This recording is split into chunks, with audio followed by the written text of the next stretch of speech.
Hello everyone, नमस्कार। आया हूँ नए वीडियो के साथ जिसमें हम डिस्कस करेंगे कौन कौन से टॉपिक इनकी बात करते हैं। आज हम बात करेंगे क्या मेरिट लिस्ट तैयार है, इज मेरिट लिस्ट रेडी। फिर अगला क्वेश्चन लेंगे, क्या मेरिट लिस्ट कल जारी हो जाएगी, will it be released tomorrow. अगला क्वेश्चन है, कट ऑफ कितनी रहने की उम्मीद है, what will be expected cut off.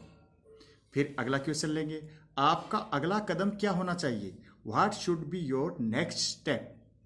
और ये जो सीट हैं कैसे हैं इनकी, इसकी RIE की कैसे डिवाइड की हुई हैं, ये according to population state wise seats हैं। ये जो जिस राज्य की जितनी पॉपुलेशन है उस हिसाब से डिवाइड की हुई है।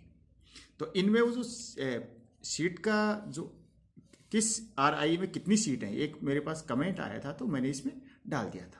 चलिए बात करते हैं सिलसिलेवार, लेकिन पहले सीट वाला ही देखते हैं। पहले एक बात कहूँगा कि आप मेरे चैनल पर नए हैं तो चैनल को सब्सक्राइब कर लीजिए और वीडियो को अंत तक देखिए जिससे आपको लाभ मिल सके। चलिए बात करते हैं पहले। ये दोस्तों ये देखिए, ये RIE के नाम है शिलोंग, अजमेर, भोपाल, भुवनेश्वर, मैसूर और प्रारंभ झज्जर, इसको भी मैंने ले लिया है इसमें। तो मैंने सिर्फ BA BEd, BSc BEd, PCM, BSc BEd, CBZ इनको लिया है। क्यों लिया है? क्योंकि अभी जो सबसे पहले मेरिट लिस्ट आने वाली है वो इन्हीं की आने वाली है, इसलिए मैंने बीएड को छोड़ दिया क्योंकि उनके तो मार्क्स अपलोड होने हैं। और मैं याद दिला देता हूँ, अगर आपने बीएड और एमएड के लिए अप्लाई किया है तो इस वीक से, यानी जो अक्टूबर का फर्स्ट वीक है, उनसे आपको मार्क्स अपलोड करने हैं, ठीक है, अपने ग्रेजुएशन के या बीएड के। ओके, चलिए शुरू करते हैं। शिलोंग में कोई भी BA BEd की सीट नहीं है, BSc BEd की नहीं है, क्रॉस का निशान मैंने लगा रखा है। यहाँ बीएड होती है 2 इयर्स, ठीक है। अजमेर में ये शिलोंग वाले जो ये नॉर्थ ईस्टर्न स्टेट वाले हैं, ये इनके जो RI लगेगी भुवनेश्वर लगेगी, यहाँ ये एग्जाम देंगे और यहाँ आप सीट प्राप्त करेंगे BSc BEd, BA BEd के लिए। अजमेर में 50 सीट ये BA BEd की हैं, 50 BSc BEd physical science group की, और 50 सीट हैं बायोलॉजिकल साइंस ग्रुप की है CBZ। तो ये 150 सीट होती है कुल अजमेर में। 150 कितनी हो गई कुल सीट? 150। और भोपाल में 40 है BA BEd की, 40 BSc BEd PCM और 40 हो गई है, यहाँ हो गई 120। और भुवनेश्वर में ये 50 50 50 अजमेर की तरह ये हो गई कुल 150। ये आप देख रहे हैं ना, 150 हो गई।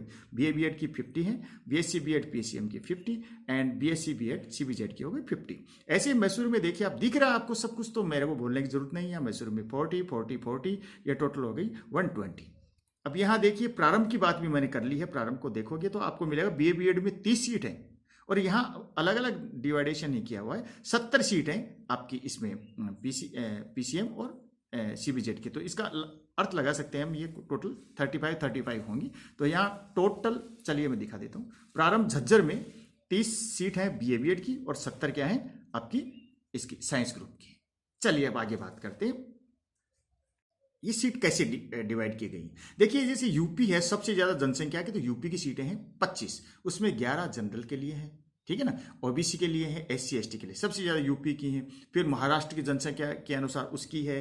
तो ये अजमेर के नीचे जो स्टेट आते हैं, जैसे यूपी है, हरियाणा है, राजस्थान है, हिमाचल प्रदेश है, तो ये इस हिसाब से सीटें बटी हुई हैं, जितनी जिसकी जनसंख्या है उसके हिसाब से, और इसी हिसाब से इन सीटों का बंटवारा हुआ है। तो आप ये नहीं सोचें कि उस स्टेट को इतना, या क्योंकि राजस्थान तो ऐसे देखा जाए तो भारत का सबसे बड़ा स्टेट है, बट पॉपुलेशन कम है इसलिए उसकी सीटें भी कम है। चलिए आगे बात करें, क्या मेरिट लिस्ट तैयार है, इज मेरिट लिस्ट रेडी।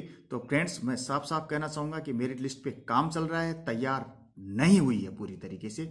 तो क्या मेरिट लिस्ट कल जारी हो जाएगी, will it be release tomorrow? नहीं होगी। आज की न्यूज है, आज ही मैंने बात की है थोड़ी देर पहले कि 2 RIE में बात की है, क्योंकि ये बातें हम लीक नहीं कर सकते, लेकिन मैं आपको साफ बताता हूँ कि कल रिलीज नहीं होगी। और मेरे को जो सूत्रों से जानकारी मिली है तो ये है कि ये अगले हफ्ते रिलीज होगी, यानी उसको 7-8 दिन और लग सकते हैं। तो आप लोग जो मैंने आपको पिछले वीडियो में बताया था कि सितंबर के एंड तक हो जाएगी, यानी 30 तक हो जाएगी, तो वो उम्मीद अब खत्म हो गई है। और दोस्तों, पता नहीं इस RIE CEE एग्जाम में नहीं हुआ तो पता नहीं कितनी बार क्या क्या चेंज हो गया है। तो ये भी भैया आगे जा रहा है। हाँ, तो मैं आपको साफ बता देता हूँ कि ये कल रिलीज नहीं हो रही है, जो अब मेरे को जानकारी मिली है।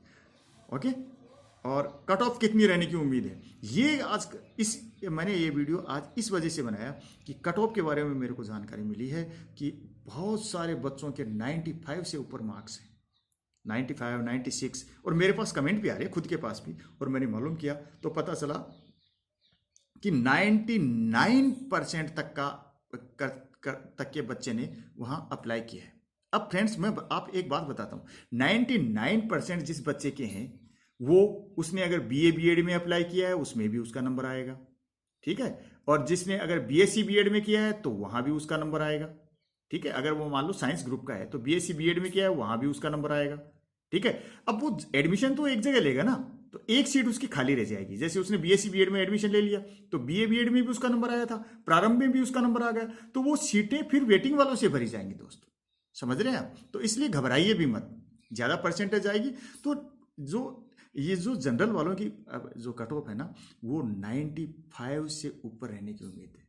ये आप 93 भी लगा सकते हो, 90 वाले भी उम्मीद कर सकते हैं वेटिंग में जाके, ठीक है दोस्तों, 90 वाले भी उम्मीद कर सकते हैं। मैं आपको निराश नहीं करना चाहता, लेकिन सत्य कड़वा हो तो भी थोड़ा सा गुड़ की चाशनी लगा के बता देना चाहिए आदमी को। क्यों कि आज बात हुई है तो यही पता लगा है कि परसेंटेज वाले बहुत ज़्यादा परसेंटेज जाने की उम्मीद है, लेकिन वेटिंग में ये गिरेगी, इतना बता देता हूँ। और कैटेगरी वाइज है ना उनकी कम जाएगी, जैसे एससी कैटेगरी है वो 85 रहने की उम्मीद है, एसटी की है वो 80 तक भी जा सकती है, ठीक है ना, 80 तक भी जा सकती है। और जो जनरल की है ईडब्ल्यूएस है वो भी कम जाएगी। ईडब्ल्यूएस के सर्टिफिकेट्स किसके बन पाए हैं, किसी के नहीं बन पाए हैं, क्योंकि ये लॉकडाउन का समय था, तो ये आप बनवा लेंगे, अंडरटेकिंग दे देंगे, लेकिन ये तो सर्टिफिकेट तो चाहिएगा, ये सर्टिफिकेट चाहिएंगे। और कोई सर्टिफिकेट नहीं बना है, कास्ट सर्टिफिकेट तो चाहिएगा, लेकिन कोई सर्टिफिकेट नहीं बना तो उसकी अंडरटेकिंग चल जाएगी। तो मैं बता देता हूँ आपको 95 से अबोव या 93 से 95 तक लगा सकते हैं आप ये कट ऑफ, ये नीचे से नीचे आएगी जनरल की, ऐसी मेरी उम्मीद है। और आपको बता दिया मैंने एससी की 85 से कम नहीं जाएगी, 85। और ये सबकी नहीं कह सकता मैं, सबकी एक नहीं है, एसटी की 80। ये क्यों मिजोरम की ये भुवनेश्वर में ये जो एनई के आएंगे इनकी कम जाएगी, एनई के नॉर्थ ईस्ट के आएंगे इनकी कम जाएगी। ये राजस्थान में ज़्यादा जाएगी, एसटी की भी ज़्यादा जाएगी राजस्थान में जनरल की, और यूपी में ज़्यादा जाएगी। तो सबकी नहीं कह सकते, कई कई स्टेट हैं वहाँ अलग अलग तरीके से जाएगी, स्टेट वाइज जाएगी ये मेरिट लिस्ट, तो ठीक है ना। आरआई बनाएगी अपने आप, भोपाल से बन के आएगी, फिर भोपाल के बाद में जो लिस्ट बन के आएगी वो भुवनेश्वर जाएगी, अजमेर जाएगी, फिर वो अपने अपने हिसाब से अपनी लिस्ट बनाएंगे, स्टेट वाइज लिस्ट बनाएंगे, ठीक है। तो मैं तो एक जनरल लिस्ट बना रहा हूँ, बताऊँ तो 80% एसटी और 80 से ऊपर ही रहेगी, और एससी की 85 से ऊपर रहेगी, और ये जनरल की 93 से 95 रहेगी, और ओबीसी की भी 87 से 90 या 90 के वही रहने की उम्मीद है। और पीडब्ल्यूडी वाले हैं जो फिजिकली चैलेंज्ड हैं उनकी कम रहेगी। और बहुत ज़्यादा अंदाज़ा नहीं लगा सकते। यही है कि अगर मैं बात करूं तो what should be your next step, आपका अगला कदम क्या होना चाहिए, क्योंकि बहुत सारे बच्चों ने जिनके 60, 65% है उन्होंने भी अप्लाई कर रखा है।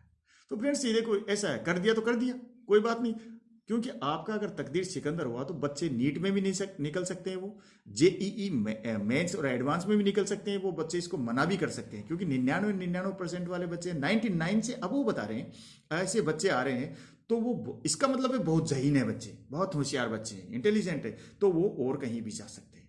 अगर वो नहीं जा रहे सिर्फ आरआई में यहाँ कर रहे हैं बीएससी बीएड या बीए बीएड, तो मैं खुश हूँ कि टीचिंग जॉब में इतने ज़हीन बच्चे आ रहे हैं, इतने इंटेलिजेंट बच्चे आ रहे हैं, मैं खुश हूँ।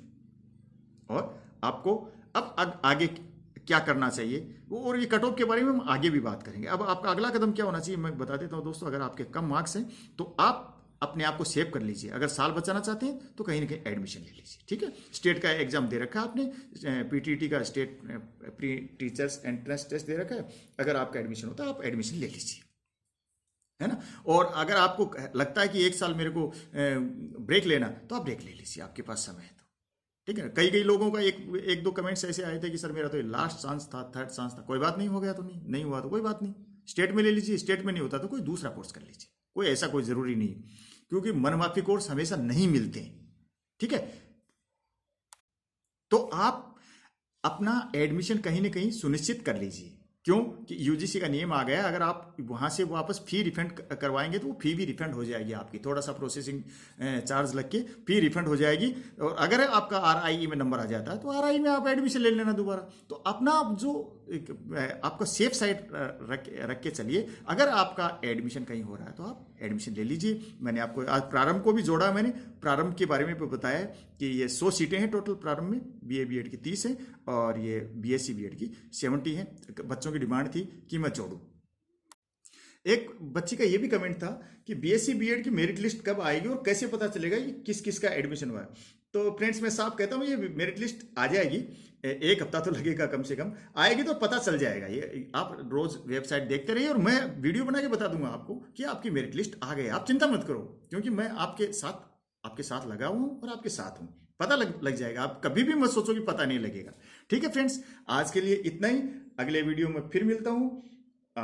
तो ये और बता देता हूँ, प्रारंभ की थोड़ी सी मेरिट कम जाएगी, तो आप अपने आप को सुरक्षित रखिए और घबराइए मत।